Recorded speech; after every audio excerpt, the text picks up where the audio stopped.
We're seeing the European Union fall apart. We're seeing the Democratic Party fall apart, even though they won the mayor race in New York. So what? A Ugandan won, and his primary constituency is illegal immigrants. So, Yep. I mean, what a gold star that is for the Democrat Party. Meanwhile, we got sanctuary states and sanctuary cities that are involved in direct treason. We have a rejection of the king dollar internationally. We have a transformation going on for the digital financial system.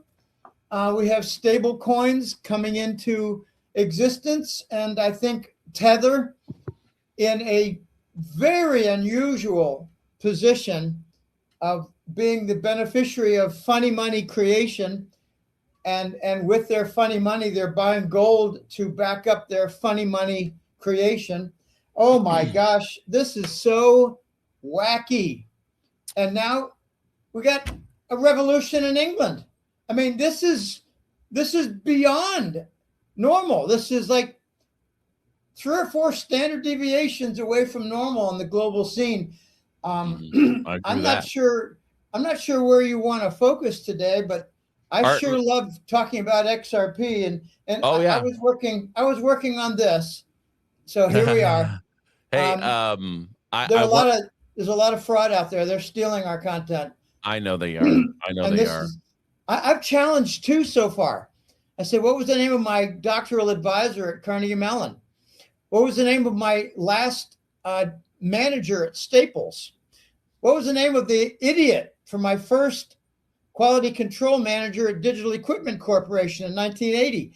If you can't answer these things, you ain't me. So get off this. Yeah. You know, I completely understand. I mean, I've come to realize that when people take the content that you and I create and they upload it for themselves, they can try to conceal it all they want, but at the end of the day, it's theft. But there's, theft. I mean, I can't control it. Ron, there's something that's interesting. If they say, this is a platform to follow Jim Willie's work, or to discuss some of the forecasts that he has out there, or to engage in a conversation in a big room with some of the analytic points that we make, that's fine. But when they say, I'm Jim Willie and let me give you some advice, that's where you cross the line. I didn't realize that that's what you were talking about. So, I don't mind so much taking content, because people know that it's from the golden-jackass.com. It's indirect promotion. All right, enough. Yep. You can't pretend to be me. There's only one me. You know what's really funny? Very few people can imitate the way I talk. Because I talk quickly. I talk with density. I make big points. I don't put people to sleep. People can listen to me for an hour and a quarter and stay, attention. But, I really think there's a lot of fraud, and the last 30 years have brought about a tremendous degradation of honesty and integrity in our entire country. Right. I agree with that. Did you see the document that came out on the White House website about the national security strategy for 2025? No. Did you see that document? Yeah, it was really interesting. Basically, just a few minor points. They talked about Trump was going to reinstill the Monroe Doctrine, and with a Trump corollary is what he called it. And that essentially was, I view the Trump. So the Monroe Doctrine was really designed more for European involvement in the Western Hemisphere, but I view the Trump corollary as a basically incorporation of China into the Monroe Doctrine. So I don't care about stuff like that. What I care about is Venezuela. What's going on there? Well, I think that's one of the things that he was talking about, that they're not going to allow. Well, that's not China. Well, China doesn't enter that discussion unless you're talking about fentanyl, which maybe is in the conversation. But, I got some clients who think that Trump has gone way over the line in seizing and destroying fast-moving boats going 55 miles an hour, twin Mercury or Johnson engine, carrying maybe half a ton of cocaine or amphetamines or both, yeah, blast them. But they're giving them warning. Okay, these snowflakes have invaded the patriotic crowd. I'm telling people, hey, look, you don't know what Venezuela is. It is the Ukraine of our hemisphere. That's exactly how I refer to it. It's full of narcotics. It's full of child trafficking. It's full of bioweapons. It's full of some very unusual things. Microbe invasion of U.S. farmland. They're trying to wreck the U.S. farmland. And then we got the emptying of the prisons, the Tren de Aragua, okay, with a payoff from the Biden show to the Maduro regime in Venezuela. Okay, I don't wish to focus too much on the politics, but honestly, people need to get a grip. Venezuela is a very serious rogue nation, narco state, and it needs to be ripped apart. It needs to be dismantled. It needs to be wrecked. And whatever it takes, Trump has let it be known now implicitly that if you've got a tanker of Venezuelan oil, we're gonna seize it, because they're running drugs and they're running weapons on board. And people. Yeah, I don't know much about the people. They talked about how there were a dozen kids, but a dozen is not child trafficking. A dozen could be, little kids from friends of the family of the operating crew. I don't know. If there are 1,000 kids, yeah. If they're 12, no, you can't. I understand. I understand the distinction. Yeah. They're blocking. They're whiting out this. They're whiting it out. So I'm giving them a moving target. Screw you. Yeah. I've confronted. Well, that's why I put it in. That's why I put it in big letters right underneath our name. Yeah. Well, they can block that out too. I know. They can block out anything that's fixed. What they're doing is they're just taking the me part. Oh my goodness. Maybe next time what I'll do is I'll put you know what, here, I'm going to play with something real quick. But go ahead. Ron, I want to talk about XRP. Okay. Silver and XRP. Silver has officially become unobtainium. There's really no more silver. There was a big event on Wednesday and Friday of Thanksgiving week.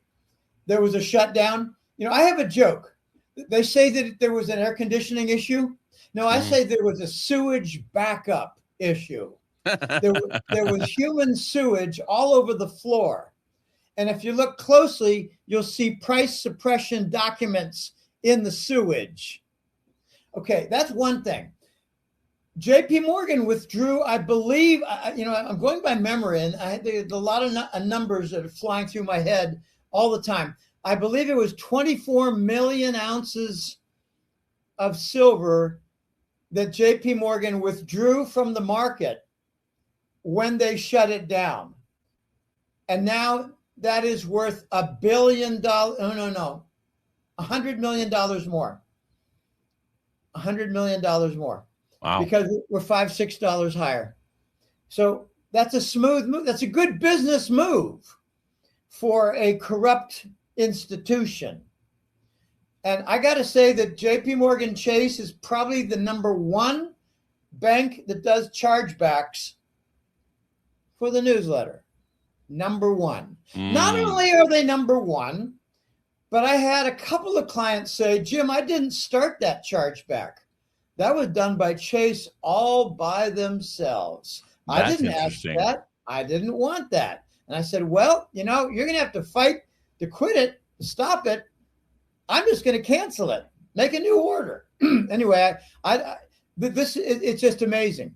Over half the chargebacks are Citigroup and JP Morgan.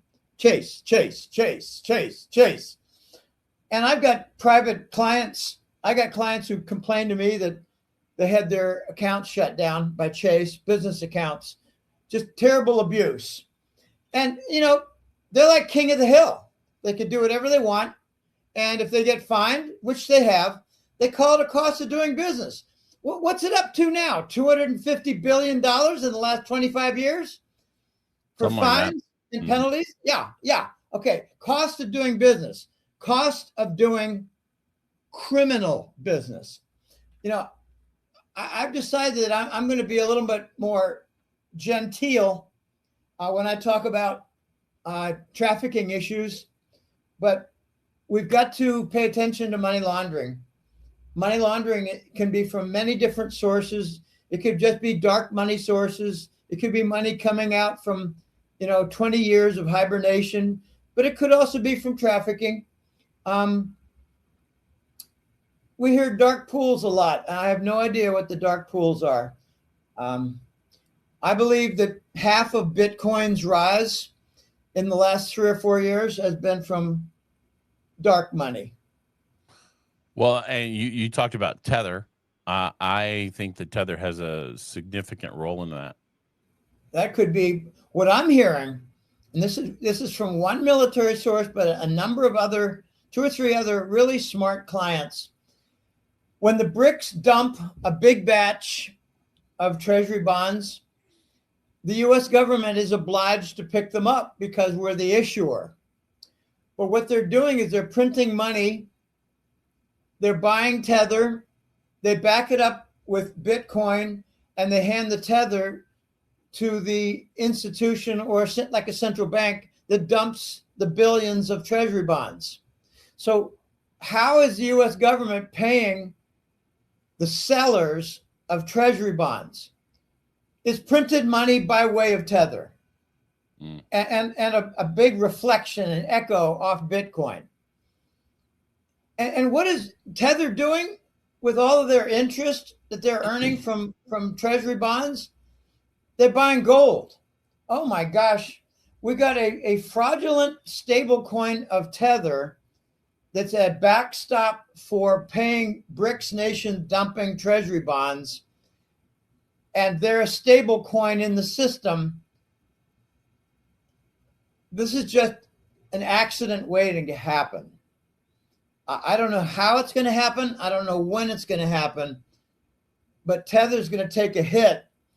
And it looks like it's going to be softened by their gold holdings. They're the biggest non-sovereign buyer of gold in the last 2 years. I had a chart in golden-jackass.com newsletter, the Hat Trick Letter newsletter. Pardon me. I did some bike riding this morning and I got a little bit of residue. I love my bike. I tell you, I'd lose my mind if it weren't for my bike. When I'm crazy and I'm stressed out and, I got another fire to pay the bill for, or another uterus surgery to pay the bill for, or another title fraud to pay the bill for, I go out for a ride. I go around a certain college campus. It's 2 miles. And I'm renewed when I get back. The bicycle is therapy. But Ron, what's going on right now, this is my view and I'm not alone. XRP is at the center of a global financial upgrade to digital finance. XRP is at the center. Ripple is in the commander's seat for this paradigm shift. We're seeing history being made right now. And what I find amazing is that no one's going to want to wait for round 2. No financial firm is going to want to wait to see how it goes for their competitor. No one's going to want to sit around and say, well, I'm a little bit leery of all this. Maybe next year. No, because maybe next year they're obsolete and out of business. You think so I heard that the Fed is going to reduce rates, and then they're going to begin they've relabeled quantitative easing, and they're going to start money printing again on today, the 12th. It is so hairy that there might be a challenge of whether Jerome Powell was properly appointed because it was done by auto pen in the Biden office. Okay, this is getting really complicated, entangled. Not only is Jerome Powell possibly an appointee with the auto pen from the Biden office, but that absolute moron cabal DEI appointment, Ketanji Jackson on the Supreme Court. I don't say moron loosely. I've read 4 or 5 of her dissenting opinions, and there's no discussion of constitutional articles or defense. Well, you saw that Amy Coney Barrett just freaking dismantled her. They basically were laughing at her on at her decisions. Their opinions. Her opinion, but it was like an 8-1, and they're like, yeah, well, we don't even really consider her arguments as like they're entertainment. They're a sideshow. They're a joke. It's not even it's not even, it doesn't belong in the adult conversation. I've read 3 or 4 of her. Okay, what they do is you got a 6-3 opinion, or a 7 decision, or a 7-2, or an 8-1. I hadn't heard about an 8-1. I'm really glad to hear that, because that's almost unanimous except for the moron. What they do is they say, all right, 6-3. So the 3, you can get together and you each put it together a little opinion, and it's your dissenting opinion. It's the minority opinion on the ruling.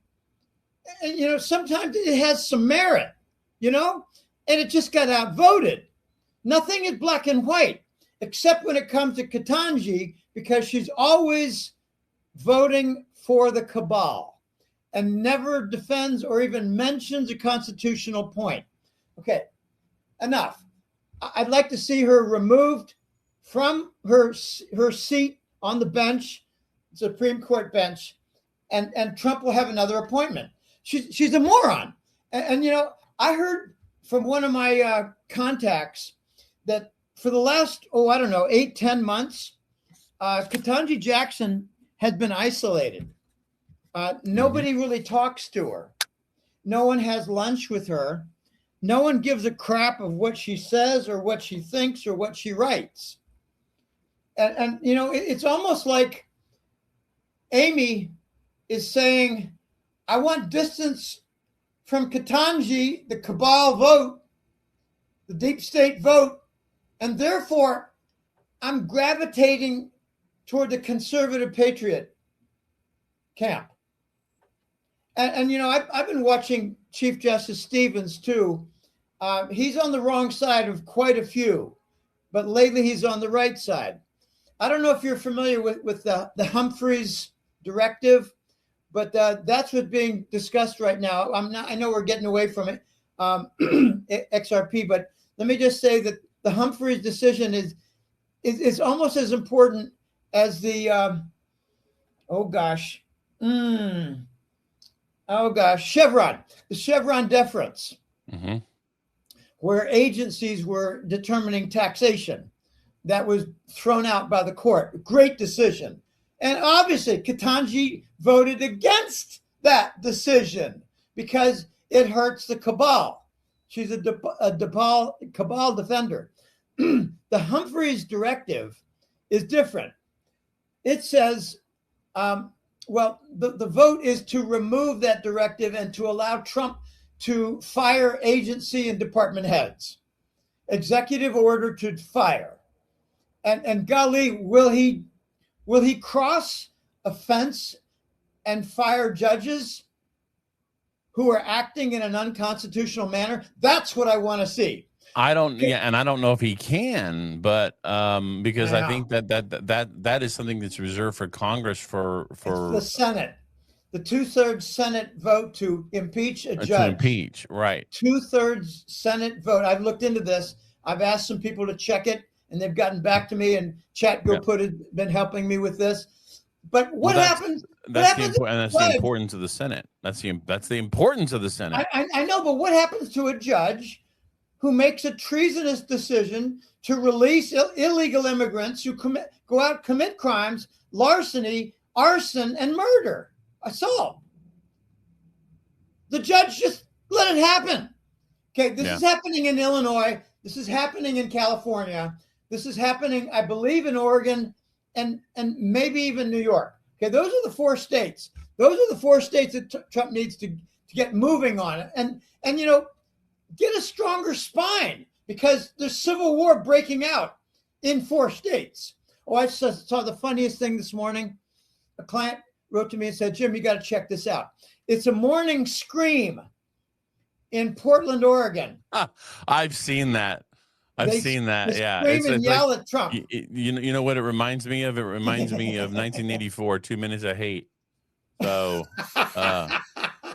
2 minutes of hate. That's good. That's exactly what it reminds me of. I wasn't familiar with that, but you never seen you're not familiar with 1984 and 2 minutes, like the 2 minutes of hate? No, every day in the book 1984, every day what they would do is they'd have where they would stand up and they'd be they'd be listening to Big Brother, and then it was 2 minutes of hate, and they got to like scream and rant at the screen. Freedom of speech. Exactly. So that was their freedom of speech. A designated 5-minute period where you can have freedom of speech, and the rest of the time, no. Exactly. Okay. I wanted to read this real quick, just because it reinforces what you were talking about. This was the 8-1 decision, and it was basically on the because it was the one where Jackson was the lone dissenter in a case involving limits on judicial power and nationwide injunctions. What Barrett wrote in her opinion, and this is what she actually put this into the opinion. In the majority opinion Barrett authored, she directly rebutted Jackson's dissenting approach, arguing that Jackson's framing decries an imperial executive while embracing an imperial judiciary. Barrett said the dissent was at odds with long-standing precedent in the Constitution, suggesting Jackson's reasoning would expand judicial power beyond proper limits. Barrett also wrote that Jackson's position might imply that any time the government is the defendant, a universal injunction is appropriate, questioning the logic of her argument. It was, she was not kind to imperial judicial. Yeah. In other words, we can have 200 federal judges to defend the cabal, allow them to commit crimes, allow them to release murderers and assaulters and drug kings. Oh my gosh. We're losing control. We're losing control of the republic. Trump has got to do something with the sanctuary states. Okay, I think the walls are closing in on your California bumpkin idiot, Marxist 100%. clown Newsom. And he issued a piggy video, and boy, did that come back and slam him in the face. There's no leadership in California unless you consider it a criminal organization. I thought there was going to be more action, more movement in some of the missing funds for the homeless. Isn't that like $5 or $7 billion? Oh no, it's more than that. It was like 25 billion or something like that. It was 25 billion. They just started the investigation last week, so it's not great. It's not even and you're not even including the train to nowhere, the bullet train. So how much was that? I think that's something that should. Maybe that was 5 or 7. I think that's approaching $1 trillion. It's in the hundreds of billions of dollars. Are you sure? Oh, I'm pretty sure. Yeah. Let me check. Hundreds. I'll double check it. Let me double check here. What is the most? Someone asked me recently, is war is not good for the economy, is it, Jim? And I said, well, if you're the deep state, you're the cabal, war is great for the economy. It brings about, reconstruction funds that are largely stolen by the elite, brings about missile and war material contracts, brings about misery and low frequency pain that the Satanists thrive on. And I had 5 or 6 other things in there. Yeah, war is great for the deep state. And the reconstruction, just never forget this. I learned this with the Iraq Reconstruction Fund because The Voice at that time got a copy of Kissinger taking $2.3 billion from that fund. Kissinger personally ransacking the Iraq Reconstruction Fund. So don't tell me war is good for the economy. That is so ludicrous. Where's the reconstruction of Beirut? Yeah, baby. Where's the reconstruction of what is it, Sana'a, the capital of Yemen? Yeah, baby. Where's the reconstruction of Gaza, for that matter? Yeah, baby. Ron, I'd like to shift over to finance again because I've been spending a lot of time following silver and following XRP, and there are some developments recently that are just of monstrous immense importance in both silver and XRP. The COMEX doesn't have any silver, at least no eligible silver. So they're bidding on something that's not in the vault. That's very new. This is not August of 2020. Back then, JP Morgan, through their Swiss subsidiary,